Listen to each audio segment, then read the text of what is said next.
Bienvenidos. Thanks again for joining BELatina and School Crossing.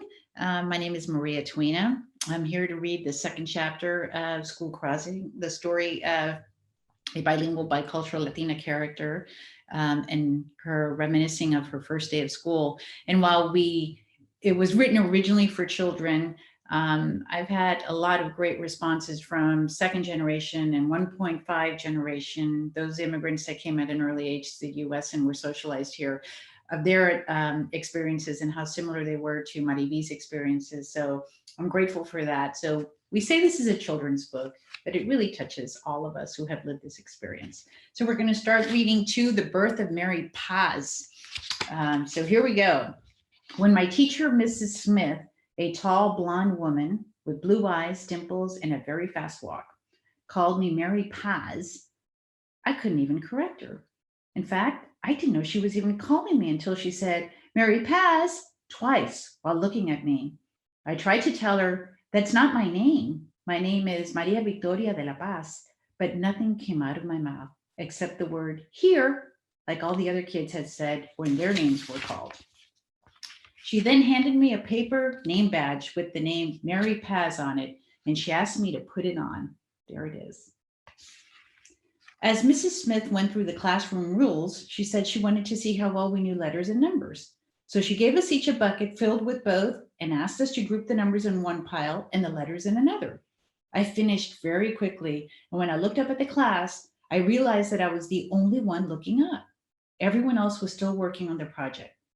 I quickly put my head down and stared blankly at my piles again, moving them around to look like I hadn't finished. I didn't want anyone to think I was different. Mrs. Smith asked everyone to stop and started asking questions, taking turns holding up letters and numbers. She asked 6 questions. I knew every single answer. And had I been able to raise my hand, Mrs. Smith and the older kids would have also known that I knew the answers. But I couldn't bring myself to raise my hand. I'm not sure why. I think it's because every time I started to raise it, my heart started stomping loudly and I started sweating, making me feel that I wasn't going to be able to speak. So rather than embarrass myself, I decided to stay quiet. But as I looked around the classroom, I realized that I wasn't the only kid not raising my hand. I counted 5 other kids who weren't raising their hands either. I don't know whether their hearts were beating fast too, or whether they just didn't know the answer. Once Mrs. Smith finished with her question, she split us up into 2 groups. She said tomorrow we would be grouped differently. We then played a game called Scavenger Hunt, which I had never played before. I didn't know what a scavenger was, to be honest, but rather than ask anyone, I thought I would just watch everyone to get the hang of it. I was hopeful that I could figure it out. Mrs. Smith would call out the name of an item and we would have to point it out. The first person who pointed it out got a point. That was easy. She said simple things like pencil sharpener, eraser, trash can, etc. I thought the game was boring and not much of a hunt at all. I could just point during that game to get a point without speaking, and I did. I still felt my heart race a little, but not much. I pointed to 3 items, got 3 points, and started feeling a little better. Finally, we ended the morning with Mrs. Smith asking us to draw a self-portrait. The girl on the other side of the classroom, whose name I can't remember, asked what a self-portrait was, and I was glad that she did because I did not know. Mrs. Smith said that she basically wanted us to draw ourselves. So here is MariVi starting to draw her self-portrait. I really like to color and spend a lot of time staying within the lines to make sure the pictures always look perfect in my coloring book. So I started to draw my portrait. I spent more time drawing my family than I did myself.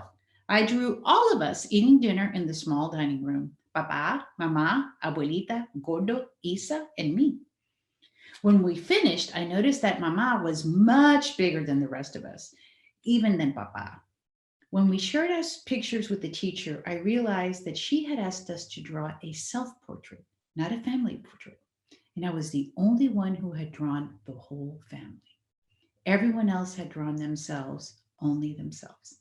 I felt bad and was starting to feel my heart beating quickly when the lunch bell rang. Mrs. Smith said we'd finish the review of the portraits tomorrow. I was saved just in time. So here's the picture MariVi draws.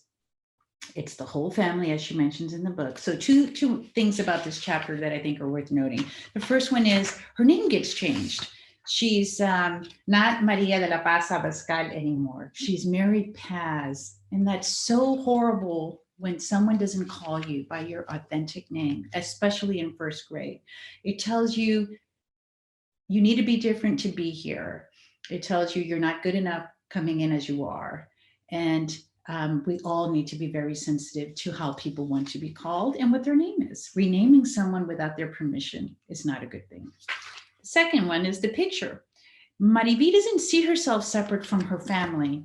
She belongs to her family. She's part of a collective, which is one of the big differences we see in Latino families, where it's all about the family, and then they go to school and it's all about being taught to be independent and self-reliant. She's going to struggle with that in the next couple of years.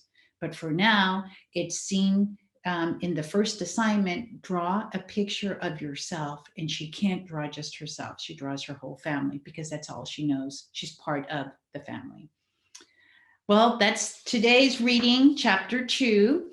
We'll gather next week for chapter 3. I hope you enjoyed it, and I hope you guys are getting excited about the holidays. I know I am. Que tengan felices fiestas, and enjoy the rest of this month, and take care of yourselves. Hasta pronto.